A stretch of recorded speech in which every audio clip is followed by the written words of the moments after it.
নবদ্বীপের ধামেশ্বরীকে পোড়ামাতলায় দর্শন করার পর আমরা চললাম নিমাইয়ের জন্মস্থানের দিকে, যে জায়গাটাকে বলা হয়ে থাকে প্রাচীন মায়াপুর। নিমাইয়ের জন্মস্থান নিয়ে বেশ কিছু মতবাদ রয়েছে, সেই বিতর্কে আমরা ঢুকতে চাই না। এই মুহূর্তে এসেছি নবদ্বীপ ধাম ভ্রমণে, তারই একটা পুণ্য স্থান এই জায়গা, সেটাই ঘুরে দেখাবো আপনাদের। দেখতে দেখতে টোটোয় করে পোড়ামাতলা থেকে চলে এলাম এই জায়গায়। আপাতত দাঁড়িয়ে আছি মন্দিরের বাইরে। এটি একটি নবরত্ন মন্দির। অবসরপ্রাপ্ত ইঞ্জিনিয়ার বৈষ্ণব চূড়ামণি ব্রজমোহন দাস বাবাজি 1916 খ্রিস্টাব্দে নবদ্বীপে আসেন। তিনি অতীতের রামচন্দ্রপুর মানে বর্তমানে এই প্রাচীন মায়াপুরেই অসংখ্য কূপ খনন করে 1931 খ্রিস্টাব্দে গৌরাঙ্গের জন্মস্থান নির্ণয় করেন। এরপর 1960 সালে ভক্তদের আনুকূল্যে এই সুদৃশ্য নবরত্ন মন্দিরটি নির্মাণ করা হয় এবং এই মন্দিরেই জগন্নাথ মিশ্র, শচী দেবী, গৌরনিতাই এবং নারায়ণ কৃষ্ণ রাধারানী প্রতিষ্ঠা করা হয়। বলা হয়ে থাকে নিম গাছের তলায় জন্ম হয়েছিল বলে চৈতন্য মহাপ্রভুর আরেক নাম নিমাই। এখানে দেখতে পাচ্ছেন যেখানে নিমাইয়ের যে মন্দিরটি আছে তার পাশেই রয়েছে একটি নিম গাছ। এখন আমরা দেখতে পাচ্ছি মাতা শচী দেবীর কোলে ছোট্ট নিমাই। অপূর্ব সুন্দর মূর্তিটি তৈরি করা হয়েছে এখানে।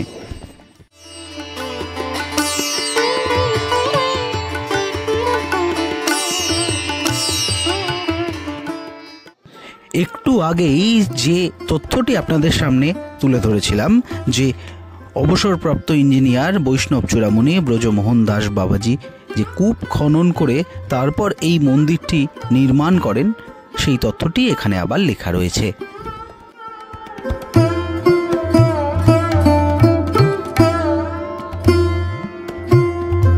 শীত পড়তে শুরু করেছে আর এই রকম একটা সময় নবদ্বীপ ভ্রমণের জন্য একেবারে আদর্শ। আর এই নভেম্বরের শুরুর দিকে তাই ধীরে ধীরে পর্যটকদের আনাগোনা বাড়ছে এই প্রাচীন মায়াপুরে।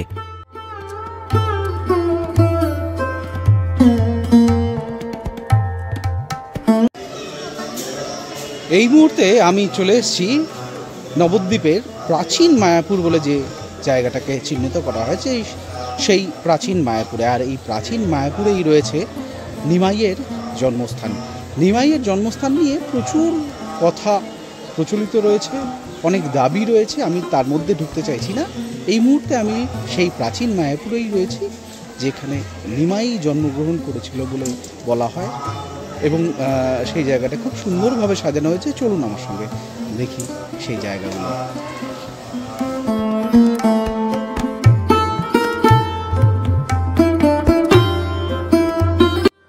মন্দিরের বিগ্রহ দেখতে দেখতে নিমাইয়ের জন্মস্থান নিয়ে কয়েকটি কথা বলে রাখছি। আজ যেটা প্রাচীন মায়াপুর, সেটার পূর্ববর্তী নাম ছিল রামচন্দ্রপুর। এই প্রাচীন মায়াপুরের জন্মস্থানকে যেমন অনেক পণ্ডিত মনে করেন নিমাইয়ের সঠিক জন্মস্থান, তেমনি আরেক দল আবার গঙ্গার অপর প্রান্তে জলঙ্গির তীরে অবস্থিত বর্তমান মায়াপুরে আরও একটি জায়গাকে পবিত্র জন্মস্থান বলে দাবি করেন।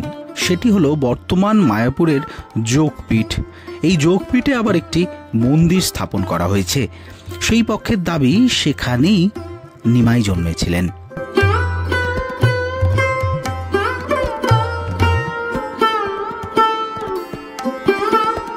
তবে কোনো রকম ধর্মীয় বিশ্বাসে আঘাত না করেই বিভিন্ন মানুষের কাছ থেকে জানা যায় নবদ্বীপে মহাপ্রভুর আসল জন্মস্থানটি গঙ্গার গতিপথ পরিবর্তনের কারণেই বর্তমানে গঙ্গা বক্ষে বিলীন হয়ে গিয়েছে।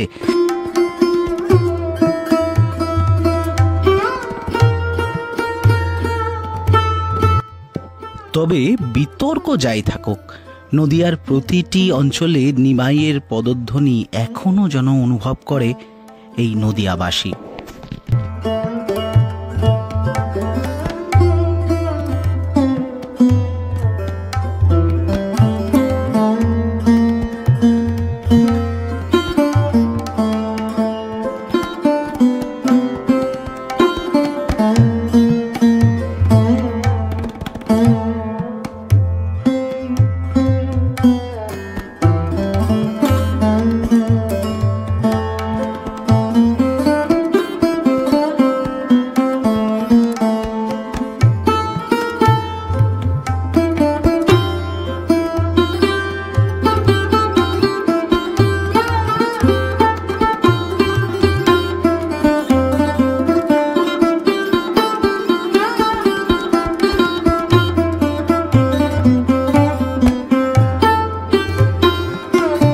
এর জন্মস্থান দেখার পর এবার আমরা যাচ্ছি জন্মস্থান ঘাটের দিকে। সেই নিমাইয়ের জন্মস্থান যে জায়গাটায় রয়েছে সেখান থেকে কয়েক পা হাঁটলেই গঙ্গার ঘাটে পৌঁছানো যায়। যে গঙ্গার ঘাটে আমরা হেঁটে হেঁটে যাচ্ছি সেটাই হচ্ছে নিমাই জন্মস্থান গঙ্গার ঘাট। যেতে যেতে চোখে পড়লো এই সরাগুলো, আর চলে এলাম প্রাচীন মায়াপুর জন্মস্থান ঘাট যেটাকে বলা হয়। পাশেই তীর তীর করে বয়ে চলেছে গঙ্গা। সেই জায়গা দেখে আপাতত আমরা আবার চলে এলাম আরও একটা মন্দিরে। মন্দির কেন বলবো, যেখানে এলাম সেটি হলো ঠাকুর নরহরি ধাম। এখানেই রয়েছে 60 ফুটের মহাপ্রভু। এই 60 ফুটের মহাপ্রভু দেখতে দূর দূরান্ত থেকে মানুষ এখানে আসেন। এই যে টিকিট কাউন্টার, এখান থেকে আমরা টিকিট কেটে ভেতরে যাব। টিকিট কাটা হয়েছে, এবার আমরা যাচ্ছি। ওই যে দূর থেকে দেখা যাচ্ছে বিশাল আকৃতির একটা মহাপ্রভু দাঁড়িয়ে রয়েছেন। এটাই হচ্ছে 60 ফুটের মহাপ্রভু। কিন্তু সেইখানে যেতে গেলে আমাদের এই গুহা দিয়ে আগে প্রবেশ করতে হবে। বেশ মনোরম দৃশ্য লাগে। ইদানিং এরকম গুহা কৃত্রিমভাবে তৈরি করা হয়েছে, খুব একটা দেখা যায় না। আমরা ধীরে ধীরে হেঁটে চলেছি এই গুহার ভেতর দিয়ে। এখান থেকে গিয়েই আমরা সরাসরি যে 60 ফুটের গৌরাঙ্গ সামনে গিয়ে দাঁড়াবো এমন নয়। যে যাত্রাপথটা আছে এইটুকুনি যেতে, সেটি খুব সুন্দরভাবে সাজানো। গৌরাঙ্গ মহাপ্রভুর বিভিন্ন সময়ের লীলাকীর্তনগুলো এখানে সাজানো রয়েছে। শুধু তাই নয়, শ্রীকৃষ্ণেরও বেশ কিছু মডেল আমরা দেখতে পাবো। সখীর সঙ্গে তিনি বিচরণ করছেন, সেই মডেলও রয়েছে। আমরা ধীরে ধীরে এই রাস্তা দিয়ে হেঁটে যাব। আমাদের মতো অনেক দর্শনার্থী এরকম দেখছেন। আমি এখানটায় দাঁড়িয়ে আরও একবার দেখে নিলাম দীর্ঘকায় 60 ফুটের মহাপ্রভুকে। আরও একটু বলে রাখা ভালো যে স্বরূপ দাস বাবাজি মহারাজের প্রতিষ্ঠিত মন্দির প্রাচীন মায়াপুরে এই 60 ফুটের মহাপ্রভু রয়েছেন।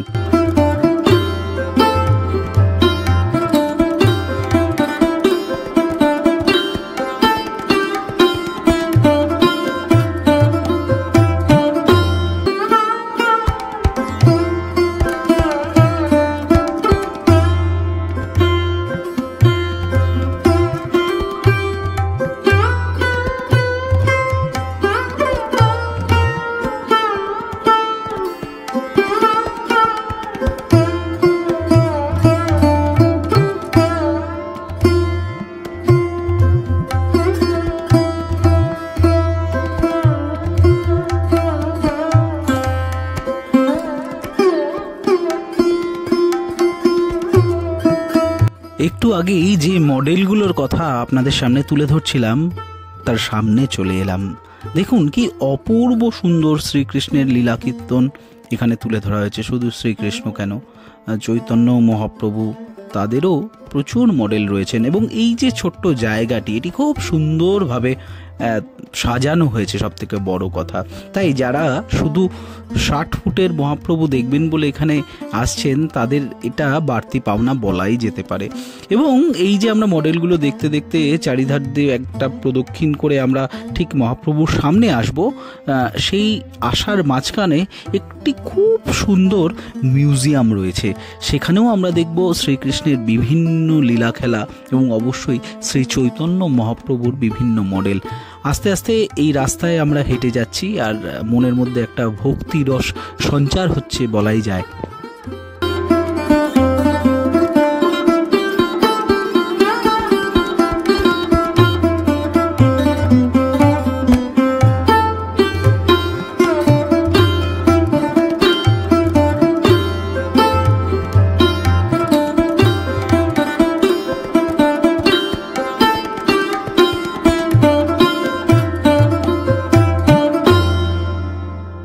যে মিউজিয়ামটির কথা আপনাদেরকে বলছিলাম, হাঁটতে হাঁটতে চলে এলাম সেই মিউজিয়ামটিতে।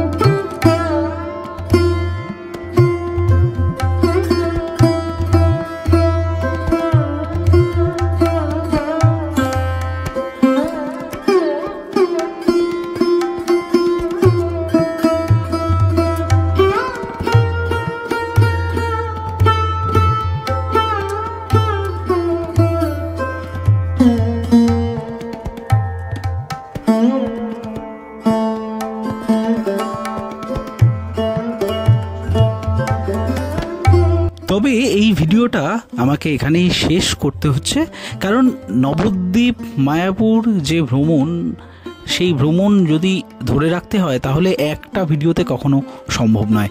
এর আগের ভিডিওতে আমরা তুলে ধরেছি পোড়ামাতলার ইতিহাস এবং পোড়ামাতলার বর্তমান যে পরিস্থিতি, মানুষ কত ভক্তিভরে সেখানে এসে পুজো দেন, সেই চিত্র আপনাদের দেখিয়েছি। যারা এখনো পর্যন্ত সেই ভিডিওটি দেখেননি, এই ভিডিওটি দেখতে দেখতে যদি চান যে পোড়ামাতলার সেই ভিডিওটি দেখতে, তাহলে অবশ্যই এর ঠিক আগের ভিডিওতেই রয়েছে পোড়ামাতলা নিয়ে কাজ, দেখতে পারেন সেটা ক্লিক করে।